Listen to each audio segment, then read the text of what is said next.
Now with our political analyst, Jonathan Karl and Matthew Dowd. And John, let me begin with you. We say this a lot in this campaign. We've never seen anything like this before. But right now you've got panic at the top ranks of the Republican Party. Trump seems to be at war with the entire party establishment right now. And you're reporting something pretty startling right now. You've got senior officials inside the Republican Party actually exploring what to do if Trump drops out? This is absolutely unprecedented. First of all, I am told that RNC Chairman Reince Priebus is furious that he has had multiple discussions with Trump, telling him he needs to drastically change course. But here's the news.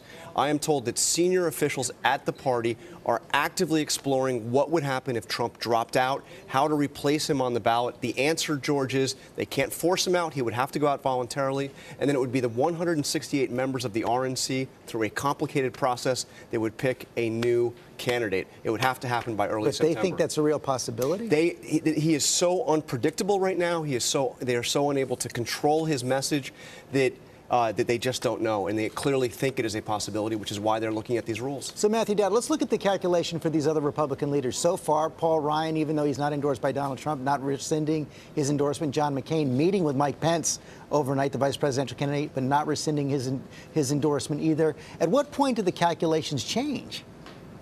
Well, I think that's a really good question, George. I think, first of all, there's a question of principle. Is this the candidate they want to stand by in the course of this as a principled stand? They seem to have answered that already, which is yes. I think at some point, if he deteriorates, and right now, let's keep in mind, he's still within a shouting distance of Hillary Clinton after all of this. We haven't seen the results of the last 24 hours.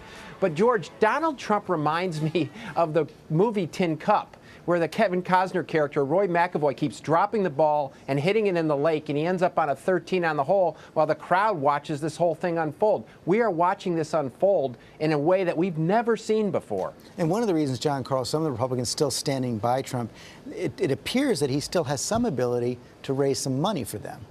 He does. And, George, I have to say that the frustration is especially deep because they believe that Hillary Clinton looks vulnerable, exactly as Matthew said. She's actually had a bad few days. The DNC has gone through a whole shakeup. You know, she misstated what the FBI director said about her emails. One top official told me if Trump had gone on vacation for the past 2 weeks, he would be in the lead. But yes, he can still raise money, and he still has support among the Republican rank and file. This does appear to be masking Hillary Clinton's weaknesses, Matt. Oh, yeah, it does. I mean, you have we've talked two very flawed characters, two candidates in the course of this who have the highest unfavorability rating we've ever seen in a presidential contest, and an environment that actually helps Donald Trump. I think that's what most frustrates Republicans in this. They think this is the perfect time to capture the White House, and they have somebody that keeps committing pilot error in the course of this day in and day out. Okay, Matthew Dowd, John Karl, thanks very much.